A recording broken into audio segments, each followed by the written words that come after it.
నమస్తే. వైఎస్ భారతిరెడ్డి ఒకప్పటి పిఏ వర్ర రవీందర్ రెడ్డి.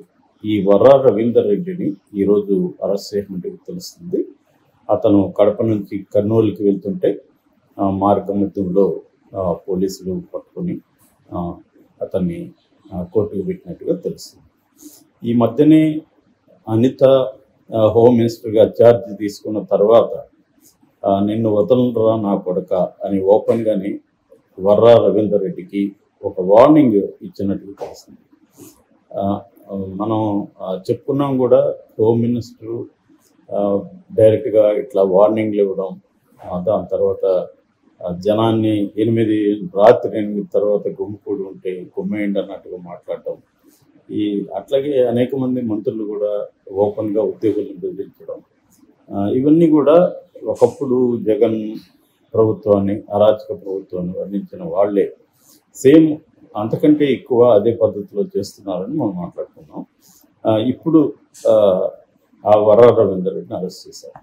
అయితే మనం కానీ చూస్తే 2019 అక్టోబర్లో చంద్రబాబు అప్పటికే 170 మంది మా వాళ్ళని సోషల్ మీడియా సైనికుల్ని అరెస్ట్ చేశారు, కేసులు పెట్టారు వాళ్ళ మీద అని మాట్లాడారు. ఇది వైసీపీ ప్రభుత్వంలో పెద్ద ఎత్తున జరిగింది. తెలుగుదేశం సోషల్ మీడియా కార్యకర్తలు కావచ్చు, తెలుగుదేశం సోషల్ మీడియాలో పనిచేసే అనేక మంది మీద వైసీపీ ప్రభుత్వం కేసులు పెట్టింది.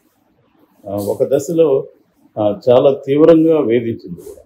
అట్లాగే ఇప్పుడు తెలుగుదేశం ప్రభుత్వం అధికారంలోకి వచ్చినాక, కూటమి ప్రభుత్వం అధికారంలోకి వచ్చినాక వైసీపీకి చెందిన సోషల్ మీడియా కార్యకర్తల్ని, నాయకుల్ని అరెస్ట్ చేసే అవకాశం ఉంది. Already Sajjala Bhargava social media ఇన్ఛార్జి, ఆయన మీద సిఐడి కేసు నమోదు చేసింది. Section 171F, 171G, 5052 red with 120B ఈ కేసులు ఆల్రెడీ సిఐడి సజ్జల భార్గవ మీద పెట్టింది. ఆయన పరారులో ఉన్నాడని చెప్తున్నారు. అంటే ఇది కూడా గతంలో వైసీపీ ప్రభుత్వం చేసింది, ఇప్పుడు తెలుగుదేశం ప్రభుత్వం చేస్తుంది. నిజానికి ఈ వర్ర రవీందర్ రెడ్డి మీద చాలా సీరియస్ అలిగేషన్స్ ఉన్నాయి. ఈవెన్ వైఎస్ షర్మిల, సునీత కూడా ఇతని మీద కేసులు పెట్టారు.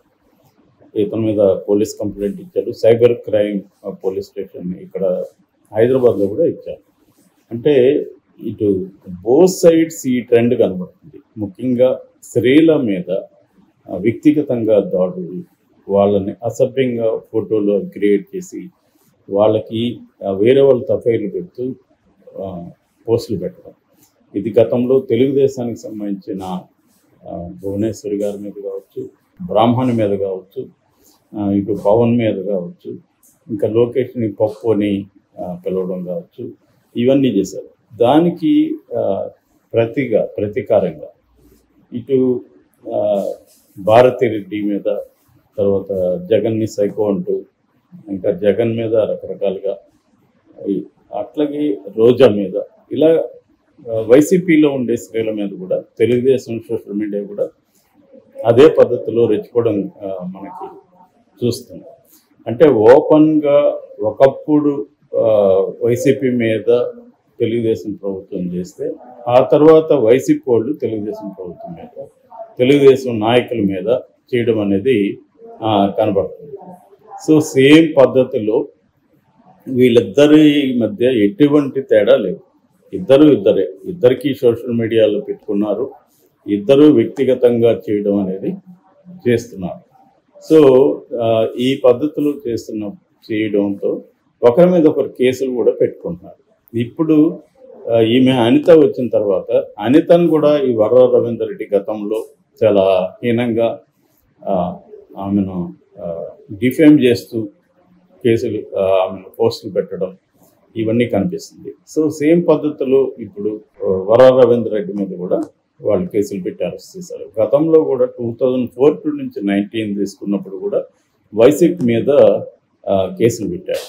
అట్లాగే ఇప్పుడు కూడా మళ్ళీ వైసీపీ సోషల్ మీడియా మీద కేసులు పెడుతున్నట్టుగా మనకి అర్థమవుతుంది. ఇది ఒక మామూలు ట్రెండ్గా మిగిలిపోతుంది.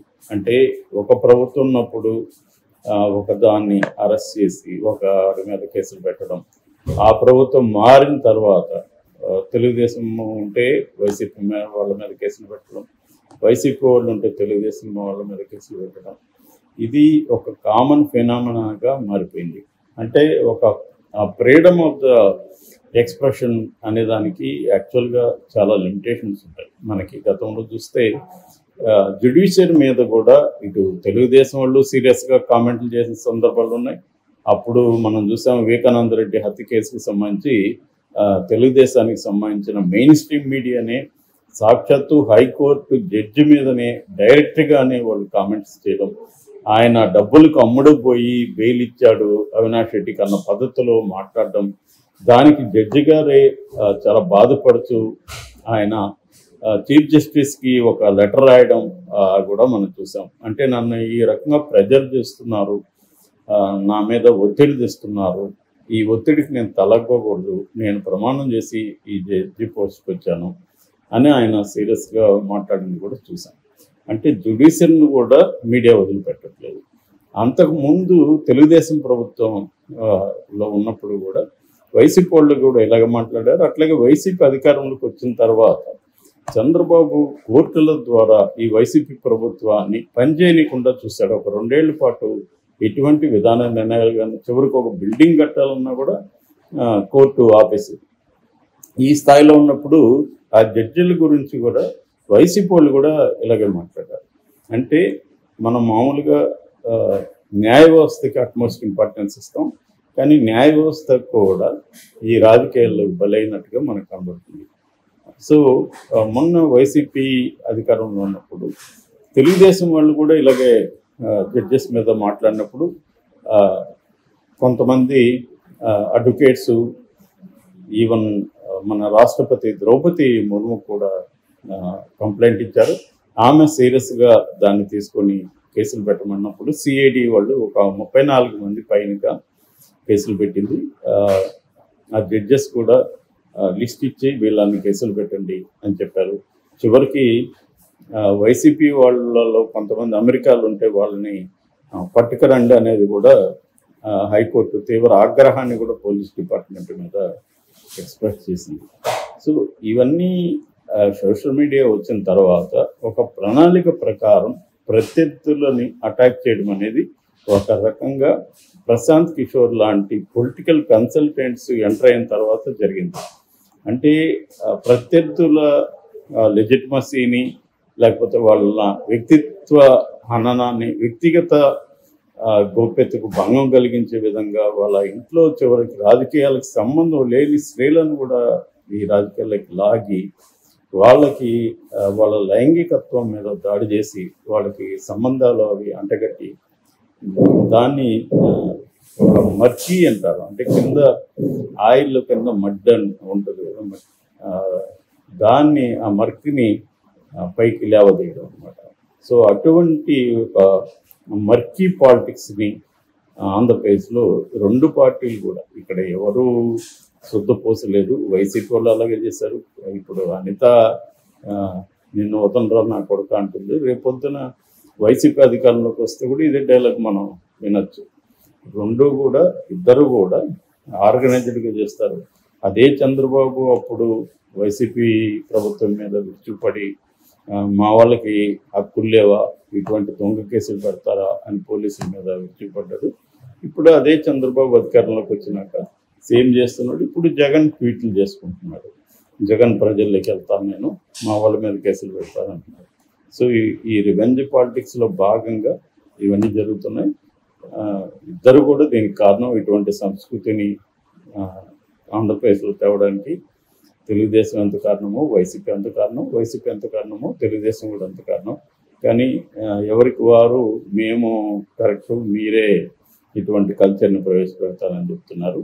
కానీ చూసే వాళ్ళకి వీళ్ళిద్దరి పోస్టులు చూస్తే అందరికీ కనిపిస్తుంది.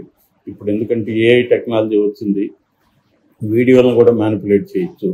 అందువల్ల ఈ మధ్యనే భువనేశ్వరి ఆడియో కూడా మనకు బయటకు వచ్చింది. అది కూడా మ్యానిపులేటెడ్ ఆడియో అని వీళ్ళు తెలుగుదేశం చెప్తున్నారు. డీప్ఫేక్ టెక్నాలజీ వచ్చేసింది. అందువల్ల ఇంకా రాబోయే కాలంలో సోషల్ మీడియా చాలా భయంకరంగా ఉండబోతుంది.